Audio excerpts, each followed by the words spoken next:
Assalamualaikum warahmatullahi wabarakatuh adik-adik.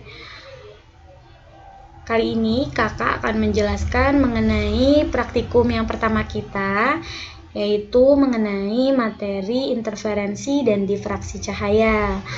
Jadi, sebelum melakukan praktikum, ada beberapa hal yang perlu kita siapkan untuk melakukan praktikum atau simulasi ini. Yang pertama, kita harus menginstal aplikasi tambahan yaitu aplikasi Java. Kalian bisa download ini di Chrome atau nanti kakak akan cantumkan link untuk mendownload aplikasi tersebut di kelas Edmodo ya. Selanjutnya, setelah kalian menginstal aplikasi Java, kalian mendownload simulasi virtual dari gelombang cahaya ini. Nanti linknya juga kakak akan berikan di kelas Edmodo. Setelah mendownload Java dan mendownload materi simulasi tersebut, kalian harus melihat atau memperhatikan lembar kerja peserta didik atau LKPD. Nanti kakak berikan LKPD ini, kakak akan memberikan LKPD ini kepada masing-masing kelompok. Di sini akan tertera jelas mengenai kalian harus ngapain sih, langkah-langkahnya apa aja sih, yang harus kalian cari itu apa aja, nanti lengkap di dalam sini. Yang pertama itu ada difraksi cahaya. Di sini tertera jelas ada kompetensi dasar, indikator, dan tujuan. Nah, yang perlu diperhatikan ketika kalian praktikum itu adalah tujuan dari praktikum atau percobaan kalian. Nanti ada hubungannya dengan kesimpulan. Nanti kita bahas ya. Nah, yang pertama ada alat bahan. Alat dan bahan di sini diperlukannya laptop, LCD, papan tulis, dan spidol. Tapi karena kita sekarang sedang di rumah saja, belajarnya dari rumah, jadi yang diperlukan hanyalah laptop dan alatnya hanya laptop. Bahannya itu ada software. Nah, software PET ini adalah yang tadi kakak bilang simulasi yang di-download itu materi simulasinya itu adalah softwarenya itu namanya PET, yang untuk kita untuk melakukan praktikum itu pakai software tersebut. Lanjut, ada langkah kegiatan. Langkah kegiatannya pasti kalian harus pakai laptop atau komputer, dinyalakan dan dibuka aplikasinya.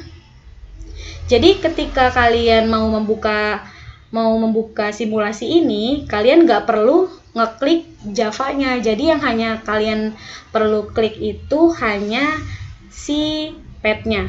Nanti kakak kasih tahu ya. Kakak akan tampilkan. Nah, lanjut. Kemudian membuka file materi difraksi cahaya pada folder animasi dan simulasi. Nah, kemudian di sini mengklik tombol, pokoknya di sini langkah-langkahnya lengkap. Kemudian ada pengamatan yang kalian harus lakukan. Nah, di sini ada pengamatannya itu mengubah lebar celah dan meletakkannya pada angka sekian. Terus apa yang terjadi? Nanti kalian screenshot dan berikan penjelasan bagaimana sih fenomena difraksinya ketika lebar celahnya seperti sekian gitu. Ketika lebar celahnya 1050 tuh bagaimana kondisi cahayanya, pola gelap terangnya kayak gitu. Nah, sampai ke pengamatan yang keempat. Selanjutnya ada kesimpulan. Kesimpulannya di sini ada 5. Kenapa, Kak? Oh, kesimpulannya ada 5. Kesimpulannya ada 5 karena tujuannya ada 5. Nah, di sini melalui kegiatan simulasi, mengamati dan menjelaskan difraksi cahaya. Berarti untuk poin yang kesimpulan yang pertama itu kamu harus sudah bisa menjelaskan difraksi cahaya menurut kamu. Nah, begitu juga untuk poin 2, 3, 4, dan 5. Selanjutnya ada interferensi gelombang cahaya 2 celah. Nah, karena di sini judulnya 2 celah, berarti kita menggunakan 2 celah ya. Sama seperti sebelumnya, perhatikan tujuan percobaannya, menjelaskan definisi, ini bukan difraksi, tapi definisi interferensi. definisi interferensi cahaya menurut kalian, nanti dituliskan di kesimpulan, dan menganalisis pengaruh warna yang memiliki panjang gelombang berbeda terhadap jarak pola difraksi ke terang pusat. Nah, alatnya sama, laptop, langkah kegiatannya hampir sama. Nanti di sini ada cara-caranya, nanti kita akan tunjukkan. Terus di pengamatannya, seperti biasa, kondisi gelombang kalian screenshot. Ketika dia warnanya merah, gelombangnya kondisinya bagaimana? Jingga kayak gimana, kuning kayak gimana, sampai ungu. Nah, jarak pola difraksi pusat terang ke terang ke N. Misalnya, Kak, ini maksudnya gimana, Kak? Jadi, untuk di sini yang pertama ini, di sini kakak hanya menentukan untuk pola ke-1 dan pola kedua. Berarti kalian menentukan jarak pola difraksi terang pusat ke terang kedua dan terang ke-1 itu tuh berapa jaraknya. Kayak gitu. Nah, sesuai nggak sih nanti jarak yang kamu hitung dengan kondisi gelombangnya? Misalnya, jaraknya di sini besar. Nah, jarak di sini pas gambarnya itu juga sama besar-besar misalnya. Ketika jaraknya kecil-kecil berarti lebih rapat. Oh, kondisi gelombangnya juga kayak gini, kayak gitu. Nah, selanjutnya ada analisis. Kamu memberikan analisis sendiri nih, menurut kamu kayak gimana pengaruh warna terhadap pengaruh warna, panjang gelombangnya kayak gimana, terus sehingga dia menghasilkan jarak pola difraksinya itu menjadi seperti itu. Itu kamu jelaskan. Kesimpulannya sesuai dengan tujuannya. Tujuannya ada 2, berarti nanti kesimpulannya ada 2. Kalian yang pertama menjelaskan definisi interferensi menurut versi kelompok kalian, dan yang kedua itu kalian menjelaskan pengaruh warna. Oke, selanjutnya ketika kita sudah mengetahui tujuan dan pengamatannya, pada pengamatan ini tabel ketiga kita melakukan perhitungan ya. Kalian melakukan perhitungan ada 2 ketika M1 dan M2 itu bagaimana sih jarak pola difraksinya. Terus analisisnya, kalian analisis berdasarkan pengamatan yang sudah kalian lakukan itu bagaimana, kalian analisis. Terus kesimpulannya seperti yang sebelumnya kakak sudah jelaskan, kesimpulannya itu berkaitan dengan tujuan. Jadi banyaknya poin tujuan itu adalah pertanyaan dan dijawab di kesimpulan. Jadi kayak yang pertama itu kan definisi interferensi. Nah, kesimpulan yang pertama berdasarkan pengamatan yang sudah kami lakukan, kesimpulannya adalah 1, interferensi adalah ini bla bla bla bla bla. Dan yang kedua juga sama seperti itu, dijawab sesuai dengan tujuan. Nextnya, ketika kita sudah melihat LKPD dan penjelasan dari kakak, kita lanjut ke simulasi praktikum yang kita sudah download. Java ini aplikasinya, dan ini adalah simulasi virtual dari PET.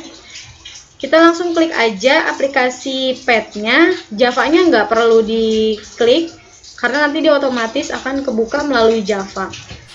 Nah, seperti ini tampilannya ketika kita sudah membuka aplikasi tersebut.